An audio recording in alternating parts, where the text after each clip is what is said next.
Bonjour à toutes et à tous et merci d'être avec nous pour ce troisième arrêt du livre Express Régional autour aujourd'hui du thème du patrimoine dans la création contemporaine.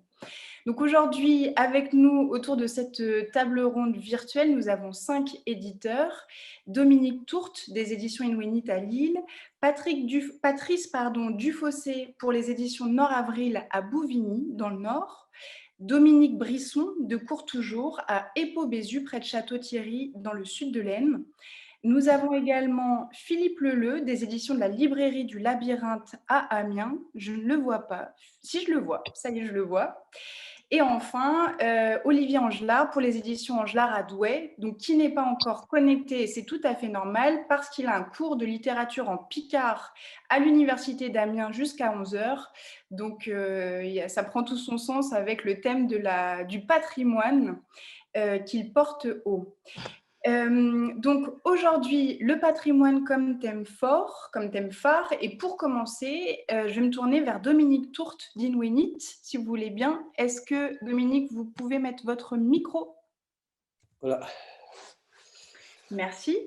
Bonjour. Alors, pour commencer, est-ce que vous pourriez nous raconter l'histoire un peu particulière de votre maison d'édition qui, au départ, était un studio de design graphique jusqu'à sa création en 1991? Oui, bonjour. Bonjour tout le monde. Alors, Invenit, déjà, c'est un mot qui porte en lui-même la question du patrimoine, puisque c'est un mot qui signifie à inventer. C'est une mention latine que les artistes utilisaient depuis le XVIe siècle jusqu'au XVIIIe siècle au moins. Qu'ils accolaient à leur nom pour signifier qu'ils étaient l'auteur de l'idée. C'est un peu l'ancêtre, si vous voulez, du copyright.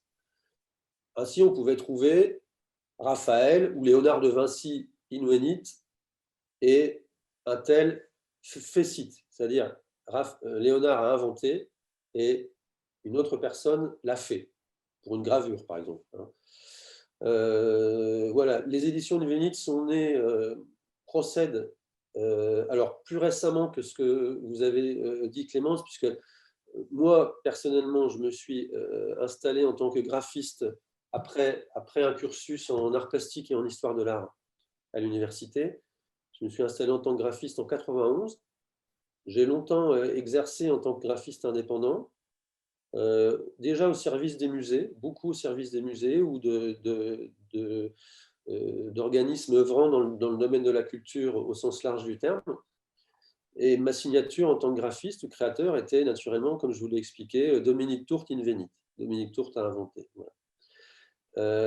En 2001, j'ai créé une société qui s'appelait, là aussi assez logiquement, Invenit, et qui œuvrait encore à l'époque exclusivement dans le champ de la communication graphique, et encore une fois, beaucoup attaché à valoriser des projets culturels, que ce soit dans le spectacle vivant, dans la danse, la musique, le théâtre, ou encore une fois les arts plastiques, la peinture, les musées, etc.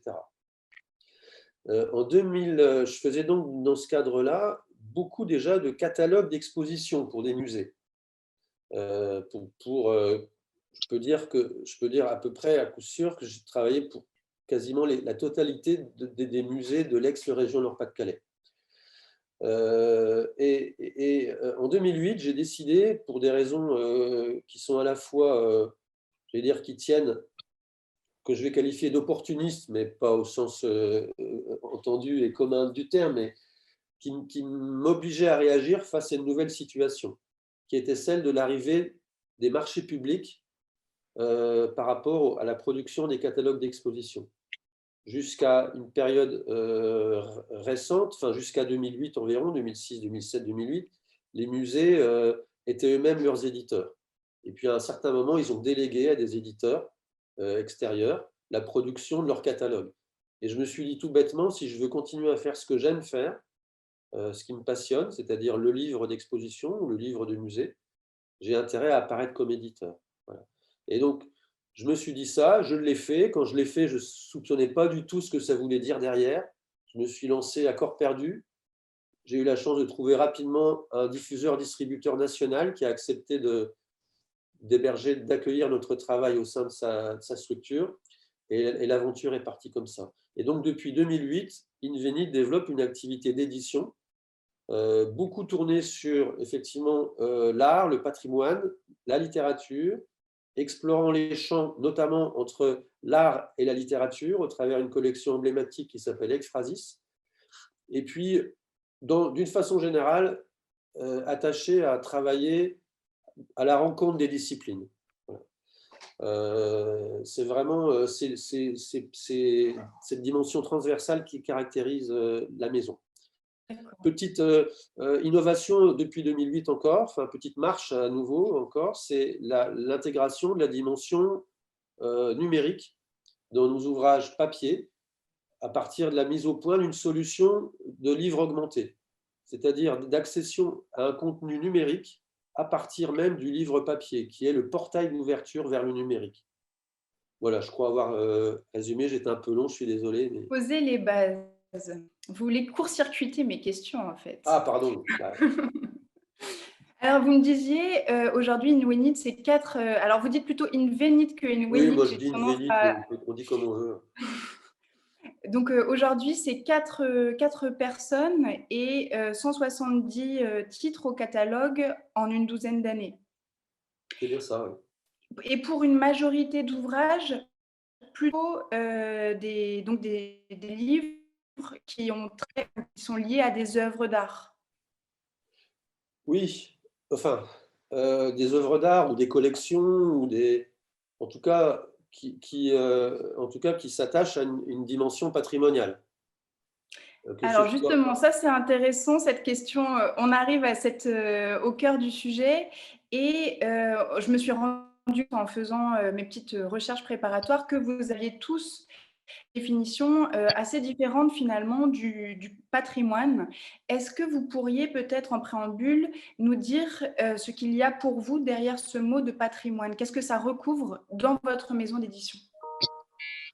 Alors pour moi, le patrimoine, je dirais,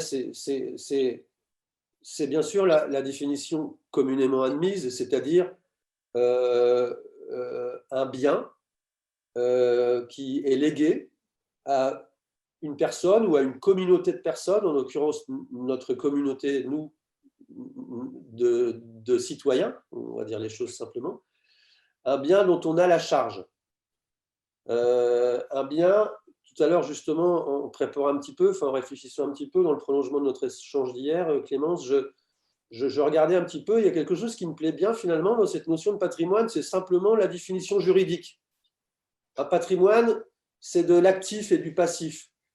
C'est de la valeur dans l'actif et ce sont des dettes dans le passif. C'est quoi ce que je mets derrière, là, en l'occurrence, les dettes? Les dettes, ce sont le devoir qui est le nôtre de protéger, valoriser, transmettre ce patrimoine qui nous a été légué. J'entends là au sens très large du terme, qu'il soit matériel ou immatériel, ce patrimoine qui nous a été légué et dont nous avons le devoir de le transmettre vers les plus jeunes générations, ou vers demain en tout cas. Et ça, alors bien sûr, dans les dettes, il y a aussi tout ce que coûte le patrimoine en termes d'entretien, restauration, etc. etc. Mais j'aime beaucoup cette idée. J'espère que vous y serez sensible, de dette aussi, dans le sens où on a des devoirs, voilà, des devoirs qui justifient mon travail, par exemple, d'éditeur, mais le travail en général de valorisation du patrimoine. Ça servirait à quoi d'avoir des collections magnifiques d'incunables dans les bibliothèques de notre région, si ces incunables étaient destinés à dormir dans des rayonnages et ne pas être à un moment rendus visibles, rendus à la communauté humaine que nous formons pour mieux les comprendre, les admirer et savoir d'où vient notre histoire et singulièrement ici, en l'occurrence dans les incunables, d'où vient le livre. Alors, il y a un titre dont vous me parliez qui est assez emblématique de cette volonté de transmettre ce patrimoine. Vous l'avez publié récemment. Il s'agit de Vaucelles, chronique d'une abbaye cistercienne. Donc, Vaucelles, qui est une abbaye qui est près de Cambrai. Enfin, peut-être que vous le savez tous. Moi, j'ai vérifié quand même la localisation. J'en entends régulièrement parler, mais je ne savais pas exactement la situer. Est-ce que vous voulez bien commencer par nous parler de cet ouvrage? Avec plaisir, merci. Alors ce livre, ben, voici. C'est mieux qu'un partage d'écran, hein, Clémence. Bah, les 2 sont possibles, c'est vous qui voyez. Bon, non, je pense que c'est mieux qu'un partage d'écran. Donc voilà, c'est un livre effectivement qui est qui était dans l'histoire de l'abbaye à un certain moment nécessaire, puisque l'abbaye a été rachetée il y a 3 ans de cela par le département du Nord, rachetée à des propriétaires particuliers qui avaient investi le lieu depuis 71, mais qui, bien sûr, souhaitaient à un certain moment transmettre ce patrimoine, justement, et que ce patrimoine profite à notre société. Et autour de cette abbaye, il n'y avait pas de livre jusqu'alors. Enfin, pas de livre significatif, en tout cas. Enfin, dans le sens où je l'entends et dans le sens où ce livre s'est imposé comme une nécessité. Donc, le département a lancé une consultation, un appel d'offres, marché public. On y a répondu et on l'a remporté. C'est un livre qui m'a donné beaucoup de bonheur, beaucoup de travail, bien sûr, mais aussi beaucoup de bonheur. Pourquoi?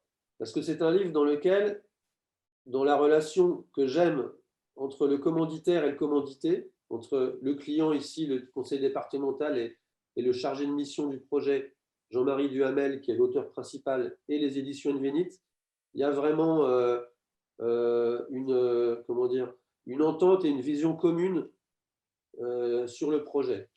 À tel point que je me suis investi aussi en tant qu'auteur, dans le sens où j'ai écrit certains textes, et j'ai pu aussi, surtout, même d'ailleurs, travailler à la recherche iconographique de l'ouvrage et faire des propositions qui allaient sans doute au-delà de l'attendu même de la commande. Et faire de ce livre, à partir d'un... Vous voyez, Vaucelles, il n'y a plus grand-chose. Il y a deux salles, enfin une grande salle des moines et une salle capitulaire du XIIe siècle, dans cette abbaye fondée par mince, Bernard de Clairvaux, excusez-moi, fondée par Bernard de Clairvaux lui-même. Et il ne reste que, après les vicissitudes de l'histoire, que quelques bâtiments, donc un bâtiment du XVIIIe siècle très, très abîmé, et cette magnifique salle des moines et la salle capitulaire. Voilà.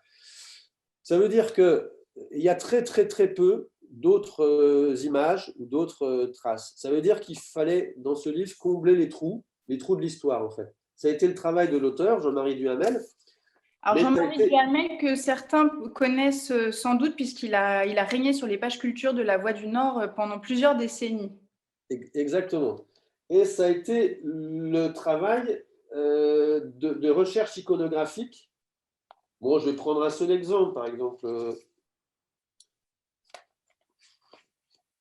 Bon, voilà, quand il s'agit d'illustrer la société féodale, on va aller chercher une image qui est très, très, très valorisante, très emblématique de cette société féodale.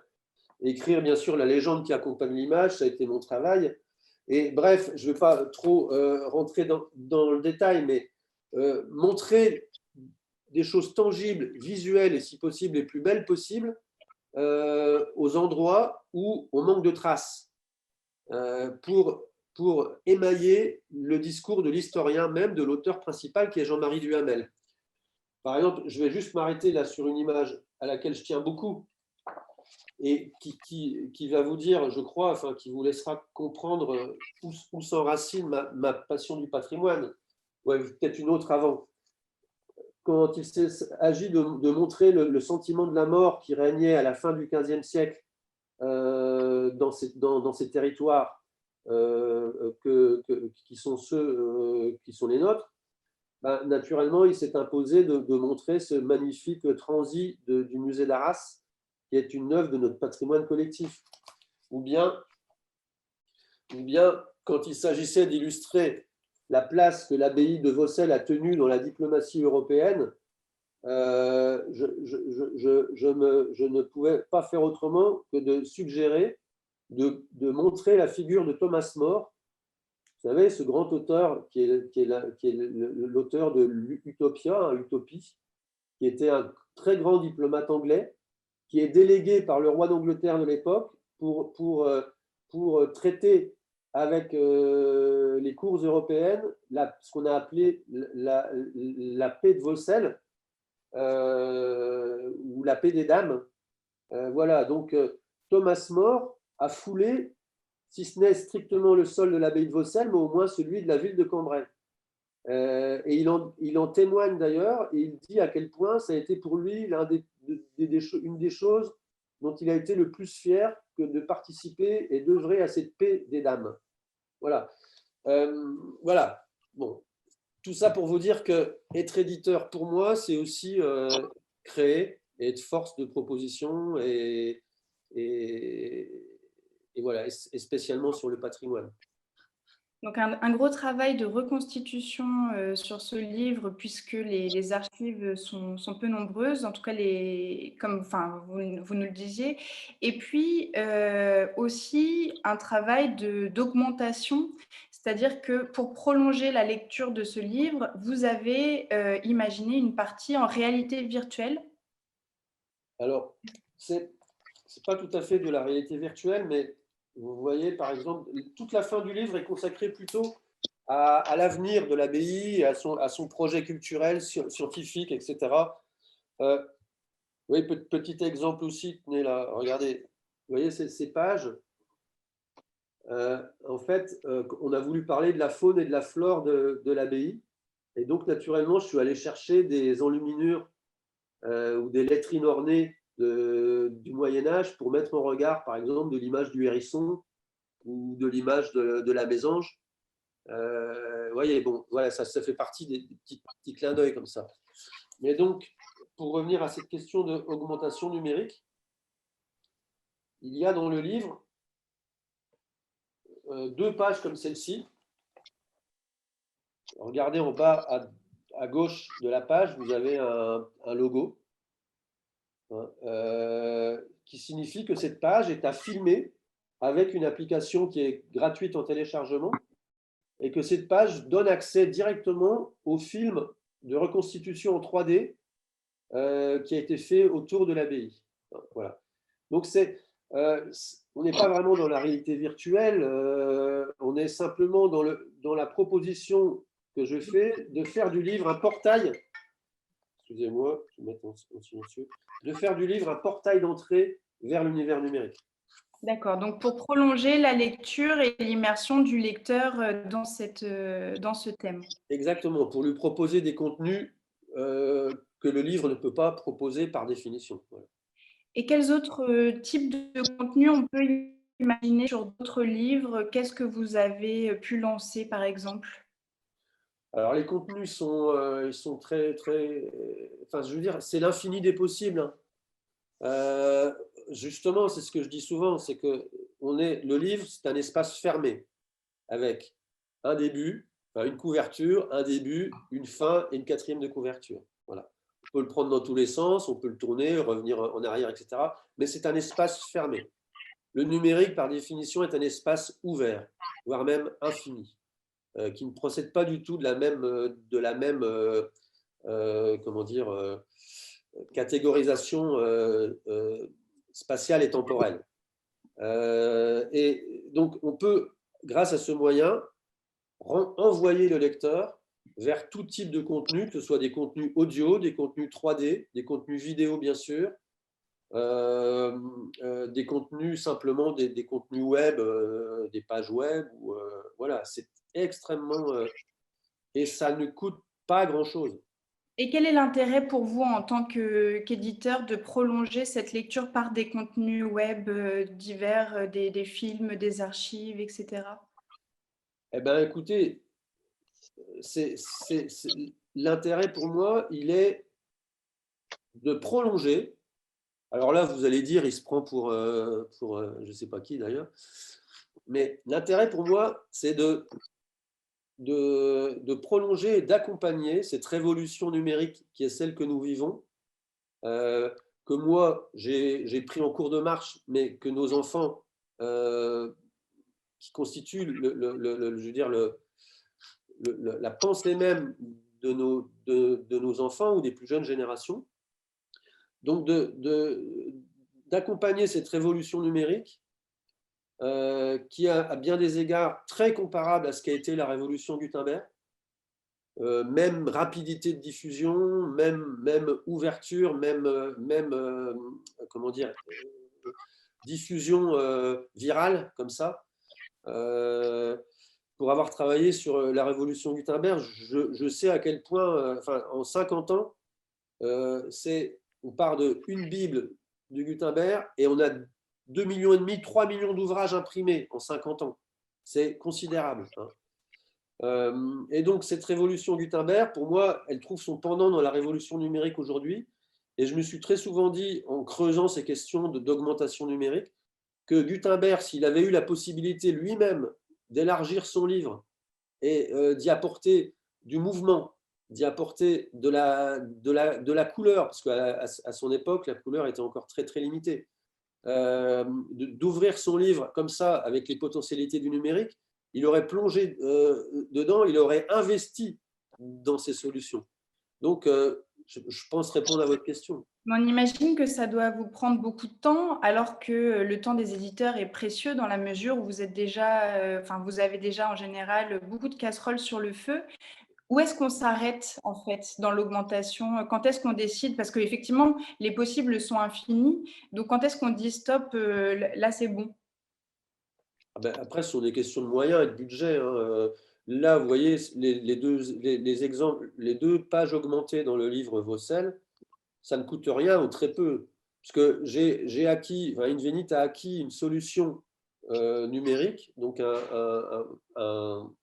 l'exploitation d'une solution grâce à un financement région qui nous permet d'augmenter aujourd'hui, de décider telle page du livre, j'en fais une page augmentée. Je le marque, je signifie, voilà, avec l'application Argo Play, vous pouvez prolonger votre lecture au travers tel ou tel contenu. Donc ça ne coûte rien, Clémence. Ce qui peut coûter dans le travail, c'est la création même des contenus numériques. Mais s'il s'agit de valoriser des contenus existants, ça ne coûte rien ou quasiment rien. Voilà. D'accord. Alors, vous nous parliez aussi en préambule, vous nous citiez une collection qui est tout à fait emblématique de votre maison, c'est la collection Ekphrasis. Donc, si j'ai bien compris, l'idée, c'est de faire se rencontrer l'art et la littérature, une œuvre du passé et un auteur contemporain. Vous m'arrêtez si je me trompe. Et à ce titre, vous auriez aimé nous présenter Édouard Pignon, l'ouvrier mort. Ouais. Est-ce que vous voulez bien nous en dire un mot? Ouais, c'est le petit dernier de la collection Ekphrasis.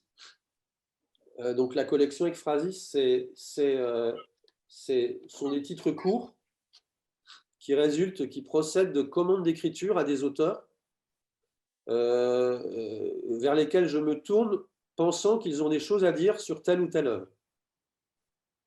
Là, en l'occurrence, il s'agit donc d'un auteur de notre région, Yannick Kujawa, que j'ai été amené à rencontrer et dont j'apprécie beaucoup le travail et qui me propose un jour d'écrire sur cette œuvre d'Édouard Pignon, l'ouvrier mort. Vous la voyez là? Oui, si vous pouvez remonter un tout petit peu, là c'est pas mal. Donc c'est une peinture.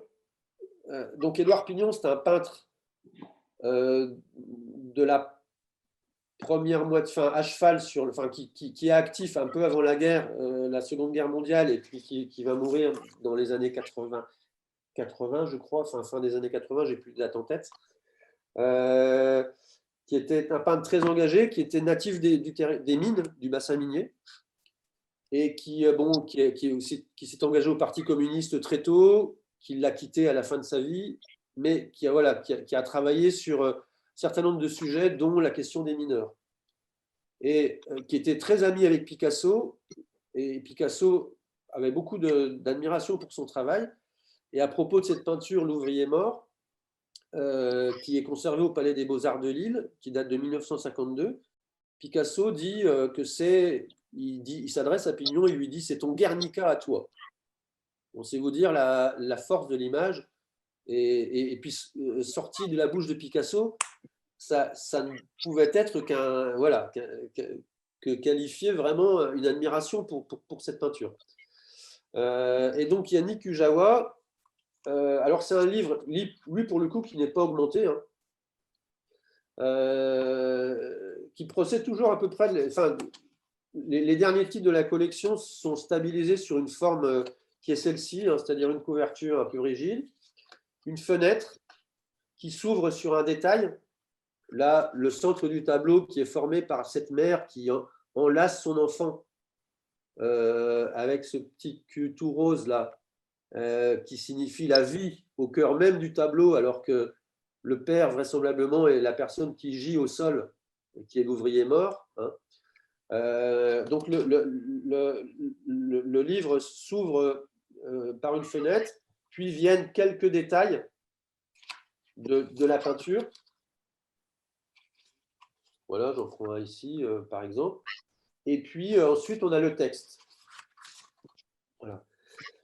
L'ambition de cette collection, c'est de faire parler d'une façon littéraire, poétique, un auteur autour d'une œuvre, ou une auteure, bien sûr, hein, autour d'une œuvre, et de nous tenir un propos le plus éloigné possible de la dimension d'histoire de l'art. C'est pas ça c'est une dimension sensible, poétique, littéraire, et de nous installer durablement, c'est-à-dire pendant la lecture, ça doit durer une petite heure, la lecture d'un livre comme celui-ci, de nous installer durablement devant une œuvre.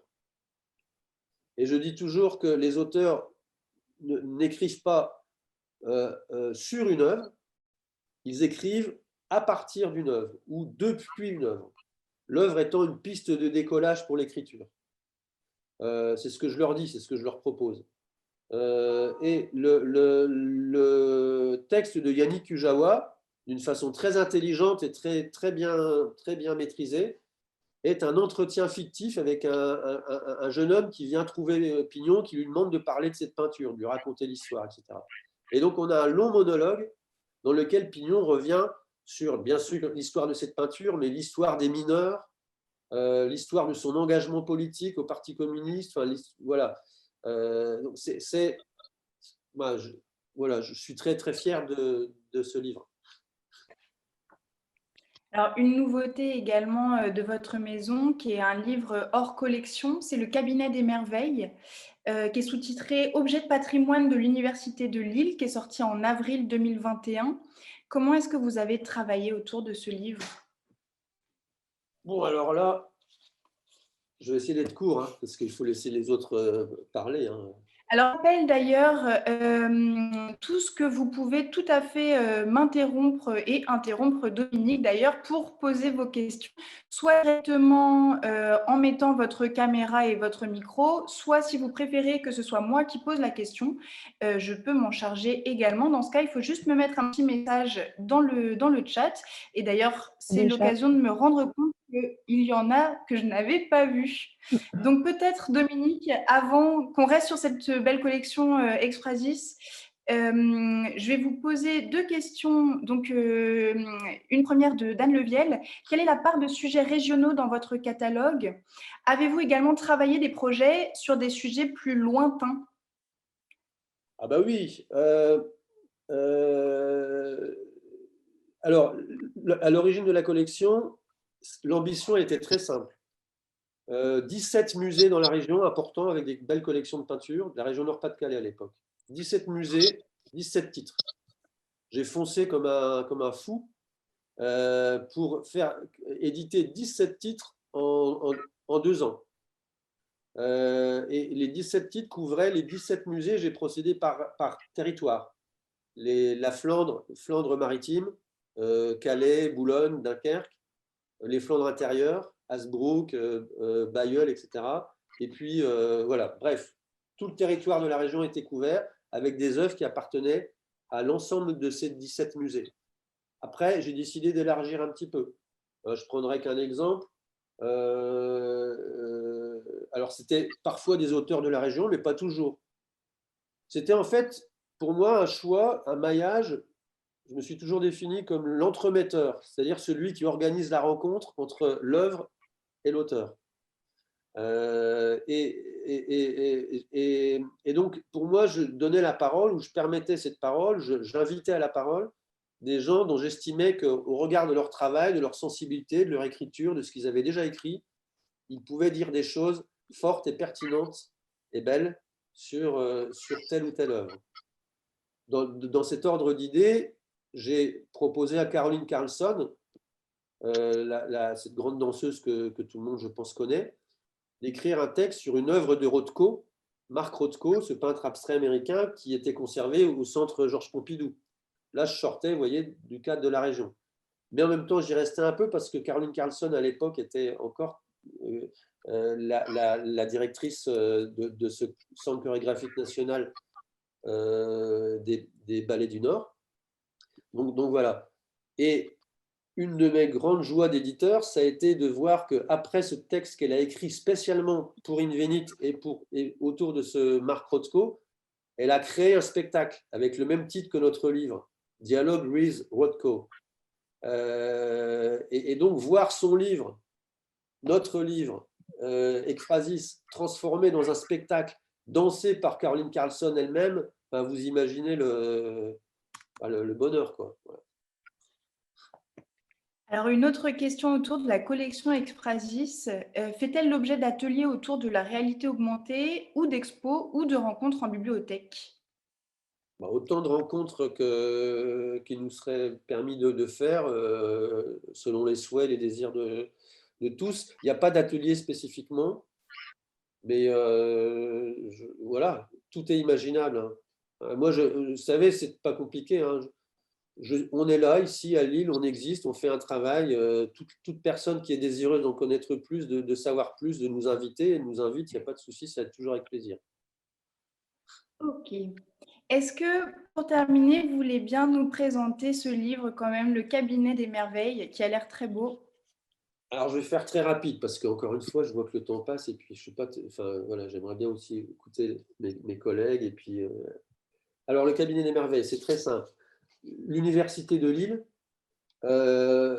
possède un patrimoine considérable au travers ces collections d'objets qui sont des objets de recherche, de science, des objets de connaissances, que sont par exemple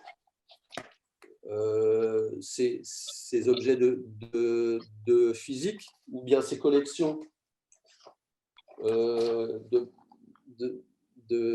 zoologie ou bien encore j'ai trouvé une photo où voilà ces modèles en cire de développement du fœtus. Donc, autour de ces collections, l'université s'est tournée vers nous pour les rassembler dans un musée virtuel, en quelque sorte, qui serait un livre. Donc, on a imaginé 7 entrées dans ce livre, 7 chapitres, pour rassembler tous ces objets, parfois un peu hétéroclites, bien sûr, par leur essence. 7 chapitres qui sont comme les 7 jours de la création, enfin, le 6 plus 7, qui nous a permis de rassembler ces objets. Alors, par exemple, je vais prendre le premier jour, c'est la lumière et l'électricité.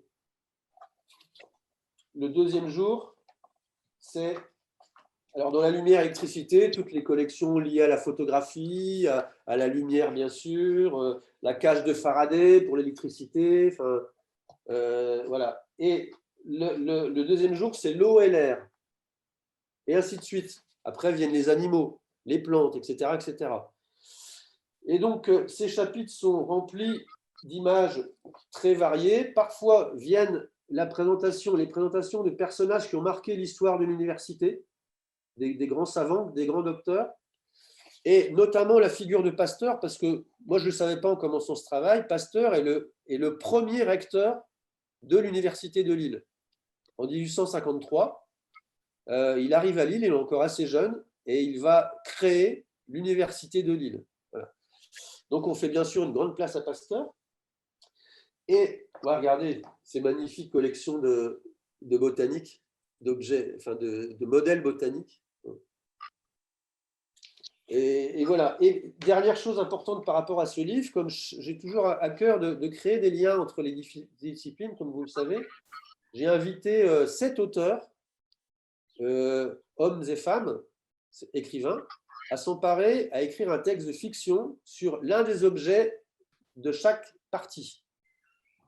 Donc, ça fait un livre qui est assez inclassable, mais qui est, comme son nom l'indique, un petit cabinet des merveilles.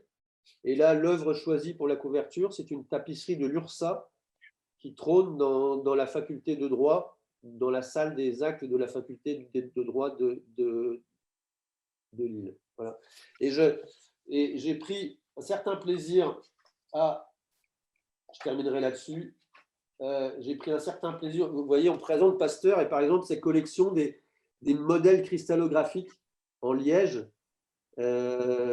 puisque Pasteur, on le sait moins, était, avant d'être un grand chimiste, était aussi un minéralogiste. Et qu'est-ce que je voulais dire? Oui, voilà, je fais dans ce livre une adresse au lecteur. Voilà.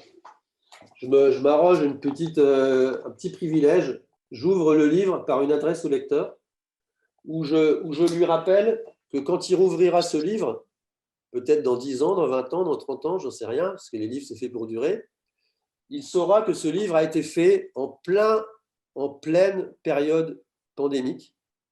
Et il se souviendra que les souches du BCG sont conservées encore à Lille et qu'elles ont été développées par l'Institut Pasteur.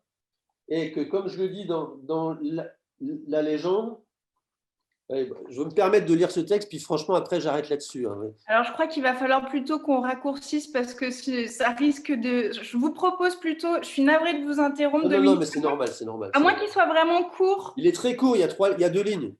Bon, je pense qu'on peut y aller. En dénudant son épaule, le lecteur pourra peut-être alors retrouver avec émotion un stigmate très particulier, trace d'une vaccination infantile qui l'a protégé sa vie durant d'une effroyable maladie virale qui décime encore annuellement aujourd'hui près de 2 millions de personnes dans le monde. Je parle bien sûr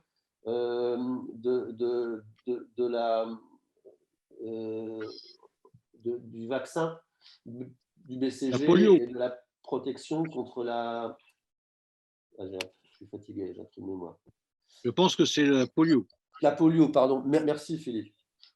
C'est un regard rétrospectif que le lecteur est convié au fil de cet ouvrage, mais c'est aussi un viatique qui lui est offert ici pour continuer à cheminer dans les turbulences du monde et garder confiance dans la science et dans les femmes et les hommes qui la font. Voilà, c'est là-dessus que je vais m'arrêter.